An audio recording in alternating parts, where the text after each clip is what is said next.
BBC news के इस अंक में आपका एक बार फिर स्वागत है। मुख्यमंत्री हेमंत सोरेन पहुंचे कोल्हान के सिरिंगसिया घाटी स्थित शहीद स्थल। तृणमूल कांग्रेस ने कहा, खनिजों का मालिकाना हक मिले तभी शहीदों को श्रद्धांजलि। छात्रों के भविष्य को लेकर भाजपा ने जलाया राज्य सरकार का पुतला। हजारीबाग में गांजा तस्कर पकड़ाए, 150 किलो गांजा बरामद।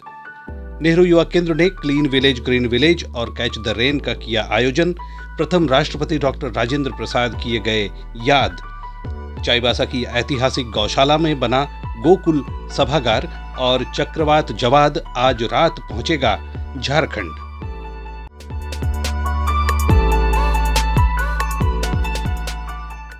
मुख्यमंत्री हेमंत सोरेन ने आज पश्चिमी सिंहभूम के सिरिंगसिया घाटी स्थित शहीद स्थल पहुंचकर वीर शहीदों को श्रद्धांजलि दी। अंग्रेजों के खिलाफ सिरिंगसिया घाटी में छापामार युद्ध में शहीद हुए पोटो हो, नारा हो समेत अन्य शहीदों के स्मारकों पर श्री सोरेन ने जाकर उन्हें नमन किया। शहीद स्थल के पास ही उन्होंने एक जनसभा को भी संबोधित किया। इस दौरान उन्होंने शहीद परिवारों को परिसंपत्तियों का वितरण भी किया। उनके साथ राज्य की मंत्री जोबा मांझी समेत जिले के कई विधायक भी मौजूद रहे। तालियां हो आपकी तरफ से ये सम्मान, और तालियां सबसे बड़ा सम्मान हमारे अमर शहीदों को नमन करते हुए उनके वंशजों का हम सम्मान कर रहे हैं। इस हाँ, ये पता था कि इधर एक स्मारक बना, बस इतना ही, और कोई नहीं जानता था। लेकिन ये सरकार बनते ही सबसे पहले पोटो हो का नाम हम लोगों ने पूरे राज्य के कोने कोने तक पहुंचाने का काम किया, और आज हर पंचायत में पोटो के नाम से खेल मैदान बनाने का काम चल रहा है। इधर तृणमूल कांग्रेस ने मुख्यमंत्री के सिरिंगसिया घाटी के कार्यक्रम पर प्रतिक्रिया देते हुए कहा है कि यदि सरकार सचमुच शहीदों को श्रद्धांजलि देना चाहती है तो पहले झारखंड की खनिज संपदा पर आदिवासियों को मालिकाना हक दे। तृणमूल कांग्रेस नेता सन्नी सिंकू ने आज एक बयान जारी कर कहा कि पोटो हो समेत कोल्हान के सभी शहीद परिवारों को यहां की खनिज संपदाओं में मालिकाना हक मिले।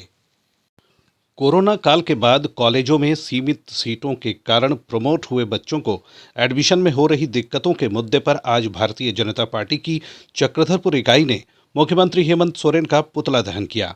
भाजपा के वरिष्ठ नेता अशोक शाढ़ंगी ने कहा कि कोरोना के बाद सभी बच्चों को पास तो कर दिया गया है, लेकिन कॉलेजों में सीटें सीमित हैं, जिस कारण सभी का एडमिशन होना संभव नहीं है। इसको लेकर सरकार के पास कोई नीति नहीं है, जिसके चलते छात्रों के भविष्य के साथ खिलवाड़ हो रहा है। शिक्षा में दोहरी नीति नहीं चलेगी, कॉलेज में सीट बढ़ानी होगी, कॉलेज में सीट बढ़ानी होगी।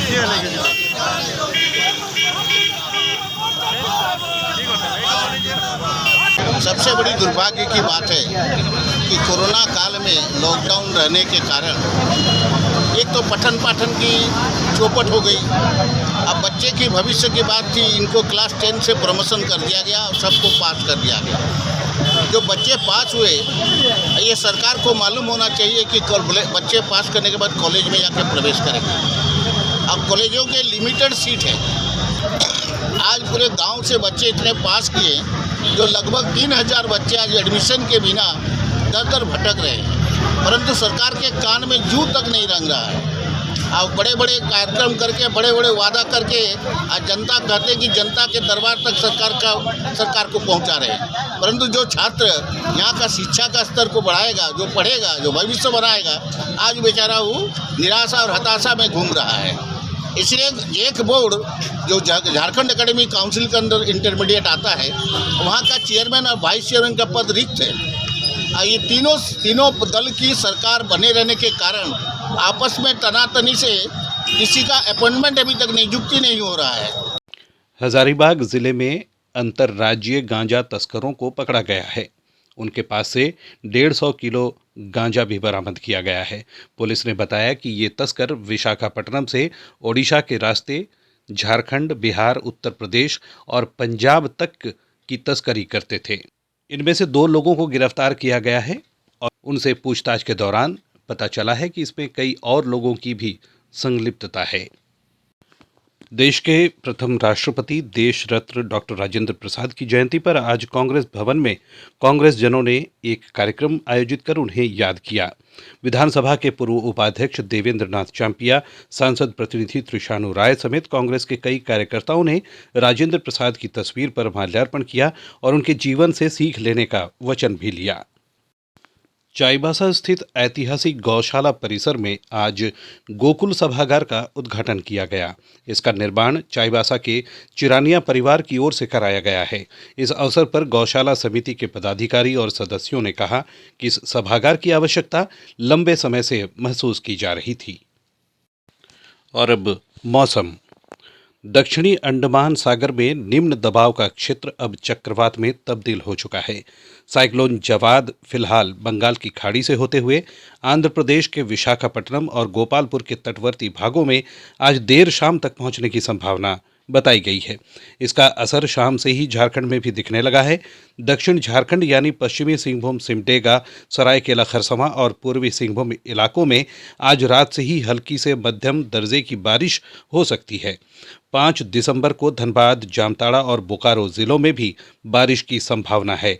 वहीं मध्य भाग, रांची, खूंटी, गुमला आदि जिलों में भी इसका असर देखने को मिल सकता है। इस दौरान न्यूनतम तापमान में भी गिरावट दर्ज की जाएगी।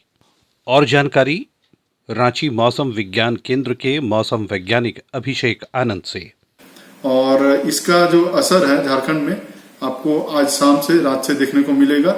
और अभी दक्षिणी भाग में जो झारखंड के दक्षिणी भाग हैं, आपका पूर्वी सिंहभूम, सरायकेला खरसावां, चाईबासा, सिमडेगा, यहाँ पे इसके क्लाउड बैंड है वो पहुंच रहे हैं। और आज शाम तक में मध्य भागों में भी इसके क्लाउड बैंड पहुंचेंगे, साथ साथ में उत्तरी भागों में भी कुछ हिस्से में इसके क्लाउड बैंड पहुंचेंगे। तो आज का जो दिन है उसमें बारिश की संभावना बहुत कम ही है। क्लाउड बैंड आपको शाम से क्लाउडी हो जाएगा झारखंड में। और अगले 5 दिनों की बात करें तो जैसे आज है कि आज की बारिश की संभावना तो बहुत कम है, बट बादल पूरे जो है वो छा जाएंगे। और 4 और 5 ये 2 दिन है राज्य के दक्षिणी, उत्तर पूर्वी और उत्तर पूर्वी से सटे हुए जो 2 भाग हैं आपके धनबाद और जामताड़ा, उनको भी जोड़ दिया जाए इसमें।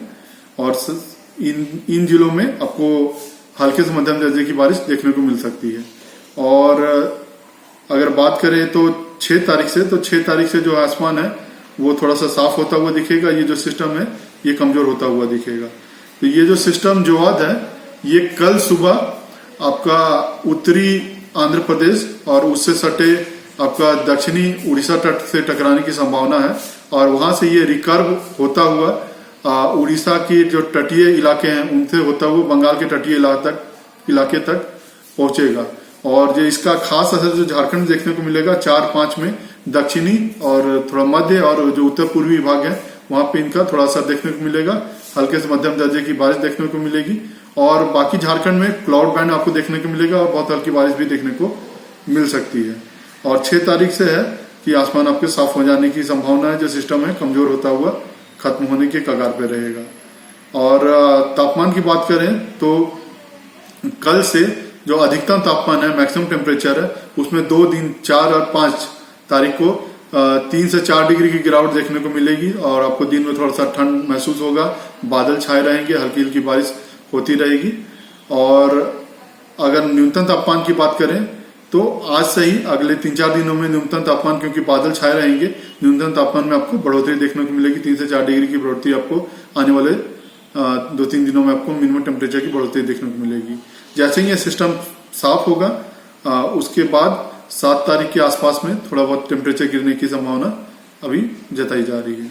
तो कुल मिला के है कि 4 और 5 दक्षिणी, उत्तर पूर्वी, मध्य इलाकों में आपको हल्के से मध्यम दर्जे की बारिश देखने को